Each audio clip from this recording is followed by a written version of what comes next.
ነገር ያልፋል ክርስቲያኖች ሁሉም ምንም ነገር እዚች መሬት ላይ ጸንቶ የሚቀር ነገር አይኖርንም ሁሉም ነገር ያልፋል ከሁሉም ጋር እኛም አብረን እናልፋለን እኛም ማለት ነው ራሳችን እንሞታለን እንፈርሳለን እንበሰብሳለን ይሄ ተመካንበት አጊጠንበት የተዋብንበት ሰውነት በሙሉ አፈር ውስጥ ሳይገባኮ ሊከዳንም ጭምር ይችላል ሁሉም ነገር ያልፋል ምንም ጥርጥር የለውም ክርስቲያኖች ለእግዚአብሔር የሚሳነው ነገር እንደሌለ የምታምኑ ከሆናችሁ እኛም ውስጥ ሊያድር የሚፈልግ አምላክ እንደሆነ አትዘንጉት ብዙዎቻችን ተስፋ ቆርጠናል በቃ ስራችን ኃጢያታችን ነውራችን እያወቅን የምንሰራው በደላችን በስቶብን እግዚአብሔር እንደማይፈልገንና ሌላ እንደሚፈልግ ምን መስል ሰዎች አለን በፍጹም ለእግዚአብሔር የሚሳነው ነገር የለም እኛንም ከነ ችግራችን አስተካክሎን ምርጥ ቃል ያደርገን የሚችል አምላክ ነው ልባችን ላይ ቂም ያዝንባቸው በቀል ያዝንባቸው ተሸክመናቸው ምንዞራቸው ብዙ ሰዎች አሉ ሰውነታቸው እኛ ውስጥ አይሁን እንጂ እዚህ ውስጥ የተሸከመነው ሰው የለም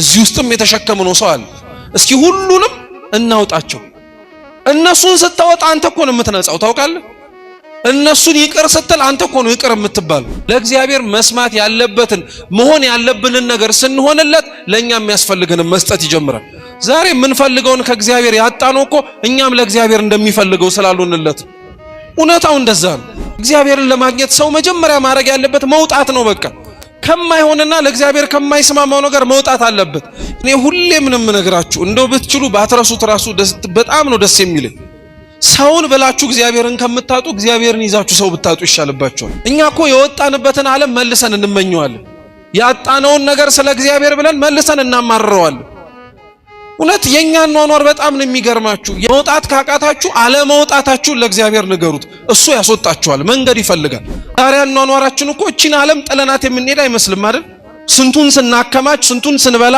ስንቱን ስንጠጣ ስንቱን ስንመኝ ስንቱን ለማድረግ ስንሮጥ ጥለናት እንደምንሄድ ራሱ አናስብም ለዚህች ዓለም እንደክምላታለን የት ፈለግነው እግዚአብሔርን እውነት እንደ አብርሃም እኮ እግዚአብሔር ከርታታ የሆነች ነፍሳችን ማረፊያችን እንደሆነ አምኖ እንዲህ ያክል ሁሉ ውጣ ወረድ ውስጥ እኮ መግባት የሚፈልግ ማንንም የለም ሁሉም እግዚአብሔርን በቀላል መንገድ ነው ማግኘት የሚፈልገው አብዛኞቻችን ብትመለከቱ አኗኗራችንን እንኳን የክርስቶስን መስቀል ለመሸከም ይቀርና መስቀሉን ራሱ እሱ ተሸክሞልን እኛ በነጻነት ብንሄድ እንመርጣለን ዛሬ እኮ እንደ ሀገር ካለንባቸው ብዙ ነገሮች የማይስማሙ ክፉ ነገሮች መውጣት እንዳለብን ታውቃላችሁ ነውሩ ኃጢያቱ ጭካኔው የማይስማሙን ብዙ ነገሮች አሉ ልንወጣባቸው የሚገቡ መገኘት የማይጠበቁብን ብዙ ቦታዎች አሉ ስለተገኘንባቸው ልንመስላቸው የማይጠበቁብን ራሱ እጅግ ብዙ ነገሮች አሉ እንደ እግዚአብሔር ቅዱስ ፈቃድ ባለን ጥቂት ደቂቃ ሕያውና ዘላለማዊ የሆነውን የአምላካችንን ቅዱስ ቃል እንማራለን ለዛሬ የምንማማርበት የትምህርታችን ርዕስ የሚሆነው በኦሪት ዘፍጥረት ምዕራፍ 18 ከቁጥር 1 እስከ 8 ጀምሮ ባለው ኃይለ ቃል ወይም ክፍለ ምንባብ መነሻነት ይሆናል አስቀድሜ መጽሐፍ ቅዱሱን ቃል በንባብ አሰማችሁና ከዛ በኋላ ወደ ትምህርታችን እንሄዳለን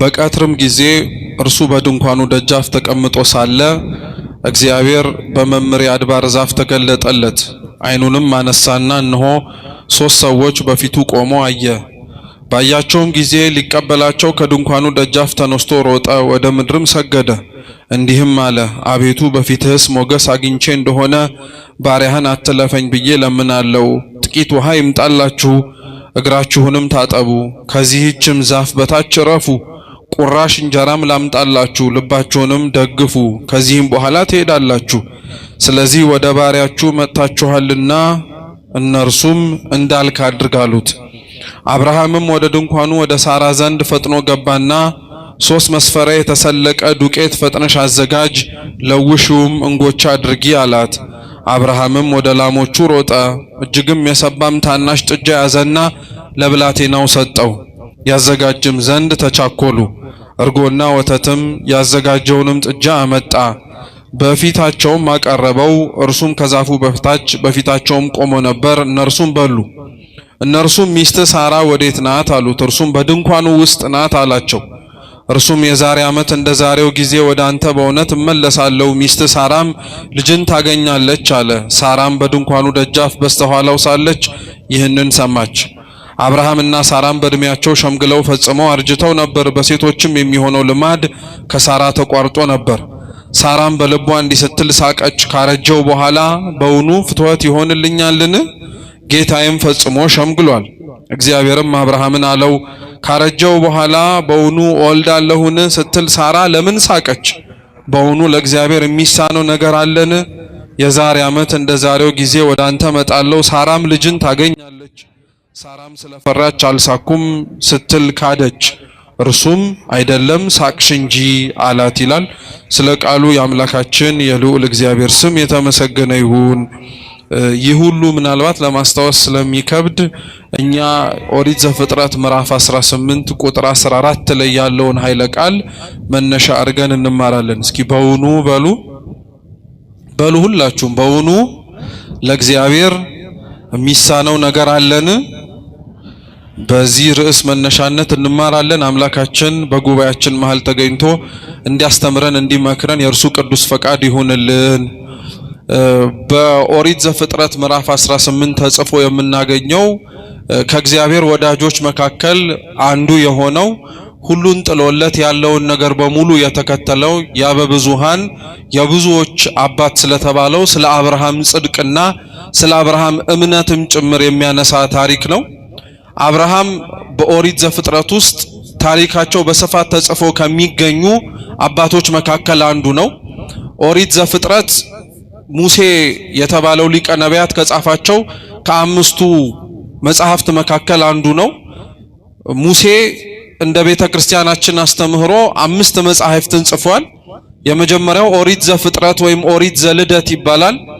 ዓለማትን ካለመኖር ወደ መኖር እግዚአብሔር አምላክ እንዴት እንዳመጣቸው የሚያነሳ የሚያወራ ቢሆንም ስለ ስነ ፍጥረት ግን አውርቶ የሚያበቃው በ2 ምዕራፎች ብቻ ነው። መጽሐፍ ቅዱስ ዝርዝር የሆኑ ሐሳቦችን እንደሚናገረው ሁሉ በብዙሃን ደረጃ ግን መጽሐፍ ቅዱስ ፍሬ ነገሮችን የሚያወራው። ለዛ ነው መጽሐፍ ቅዱስ ልክ እንደ ሸማ ጥቅል እንደ ወርቅ እንክብል ጠቅልሎ የተናገራቸውን ሐሳቦችና ትምህርቶች አዋልድ መጽሐፍት ደግሞ ያፍታቱና ያብራሩ ሐሳቦቹን በደንብ አድርገው ይገልጧቸዋል። በኦሪት ዘፍጥረት በ2 ምዕራፎች የተጻፈው የዘፍጥረት ታሪክ ወይም ዓለማት ካለመኖር ወደ መኖር እንዴት እግዚአብሔር እንዳመጣቸው የምናገኘው ታሪክ በዝርዝር ተጽፎ የምናገኘው በስነ ፍጥረት መጽሐፍቶች ከሚባሉት መካከል አንዱ በሆነው በአክሲማሮስ ነው፣ በቅዱስ ኤጲፋኒዮስ ድርሰት።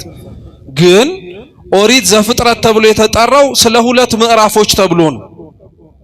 ሌሎቹ ምዕራፎች ግን ከአይታቿቸው ከሆነ ስለ ሰዎች ታሪክ ነው የሚያወሩት እና ኦሪት ዘፍጥረት ላይ በጣም ሰፊውን ታሪክ ይዘው የሚገኙት አባቶች 3 ናቸው። እነሱም አብርሃም፣ ይስሐቅና ያዕቆብ ናቸው። እስኪ አብርሃም በሉ፣ ይስሐቅ፣ ያዕቆብ።